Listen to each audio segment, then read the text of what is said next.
Imagine returning home from work only to find your only child lying lifeless on the floor and surrounded by a pool of her own blood.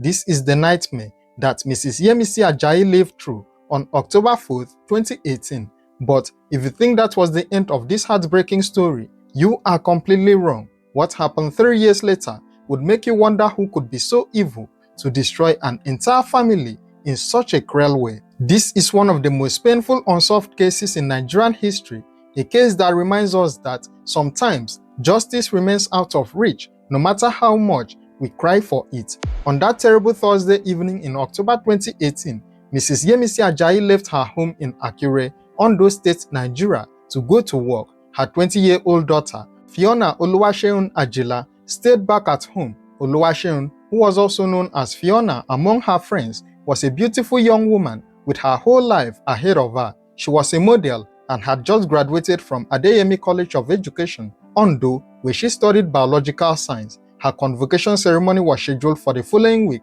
and she was excited to finally receive her certificate. But painfully, Oluwaseun would never make it to that convocation ceremony.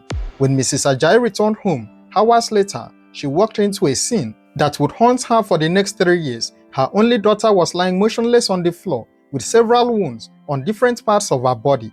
The noodles Oluwaseun had prepared to eat were still on the table, along with a glass of water untouched. It was clear that someone had attacked her while she was getting ready to have her meal. Mrs. Ajayi immediately screamed for help, and neighbors rushed to the scene. What they saw left them not only shocked, but also horrified.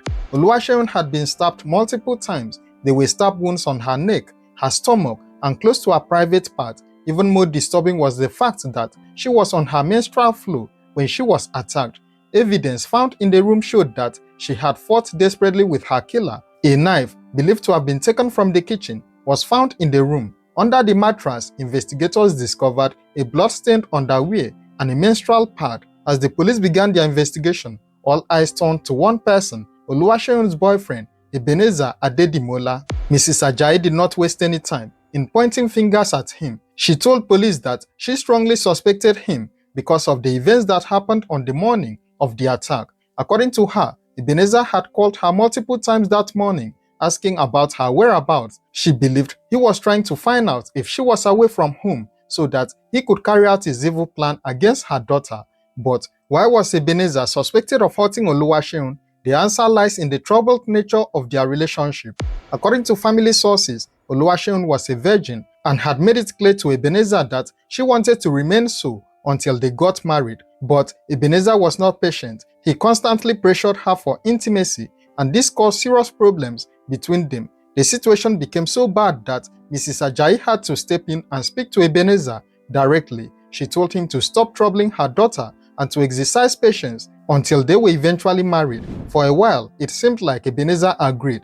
The couple even broke up for some time because of the constant arguments they had. But later, they got back together after Ebenezer promised that he would wait until marriage. However, deep down, Oluwaseun was not comfortable. She had started to suspect that Ebenezer had joined a gang of internet fraudsters, popularly known as Yahoo Boys, and she was considering ending the relationship for good. The families of Oluwaseun and Ebenezer had been close friends for over 7 years. They even attended the same church until Ebenezer's father decided to start his own church. This made the accusations even more painful for both families. After Oluwaseun's murder, the police wasted no time in arresting Ebenezer. He was taken into custody and questioned. However, Ebenezer denied having anything to do with the crime. He admitted that they had broken up months earlier due to some disagreements, but he insisted that they had settled their issues and were back together. He claimed that there was no reason for him to kill her. But despite his denial, the evidence seemed to point in his direction. He was arraigned at the Chief Magistrate Court in Akure on October 22, 2018 on a 2-count charge. The Chief Magistrate ordered that he be remanded at Olukuta Medium Prison in Akure while they awaited advice from the Department of Public Prosecution. The case was adjourned to January 22, 2019. The family of Oluwaseun hoped that justice would finally be served. Even the governor of Ondo State at the time, Rotimi Akeredolu, gave an order to the police to fish out the killers and ensure that the family got justice. But then, something unexpected happened. In March 2019, based on recommendations from the Department of Public Prosecution, Ebenezer was released from prison. He was acquitted and set free. Just like that, the prime suspect in Oluwaseun's murder walked away a free man. No one was held accountable for the death of the young woman, and Mrs. Ajayi was forced to try and move on with her life. She had lost her only daughter and child in the most brutal way imaginable. To cope with the loneliness, she adopted a young girl to keep her company. She also relocated from the house to a new apartment, hoping that a change of environment would help her heal. But if you think what happened to Oluwaseun was horrible, wait until you hear what happened to her mother just 3 years later. On Tuesday evening in October 2021, exactly 3 years after Oluwaseun's murder, tragedy struck again. Unknown people broke into Mrs. Yemisi Ajayi's home, but this time, they did not come through the door. They entered through the ceiling, breaking through the roof to gain access to her room. The 60-year-old woman was stabbed multiple times in her stomach while she lay on her bed. Reports say she was stabbed about 3 to 5 times. Her killers then took clothes from her wardrobe and used them to cover her lifeless body, leaving her there to be discovered the next morning.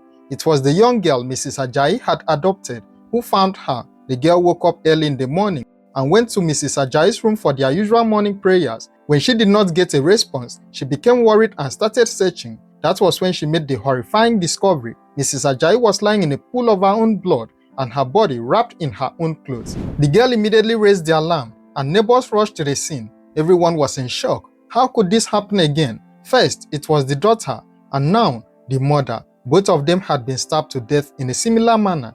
Both attacks were brutal and well planned. It was almost as if someone wanted to wipe out the entire family. Family members of the deceased began to ask questions. They told reporters that they strongly believed there was a connection between the two murders. They suspected foul play and also called on the police to investigate both cases together, not separately. But despite the cries for justice, the police saw no connection between the two killings. The then spokesperson for the Ondo State Police Command, Fumilayo Odunlami, confirmed that an investigation was ongoing. She said the corpse had been deposited in the mortuary and that the police were working to uncover the motive behind the killing. However, to this day, no one has been arrested for the murder of Mrs. Yemisi Ajayi, and the case of Oluwaseun's murder remains officially unsolved, even though many people believe they know who was responsible. The family has been left without answers, without closure, and without justice. If this story touched you, please share it so that their story is not forgotten.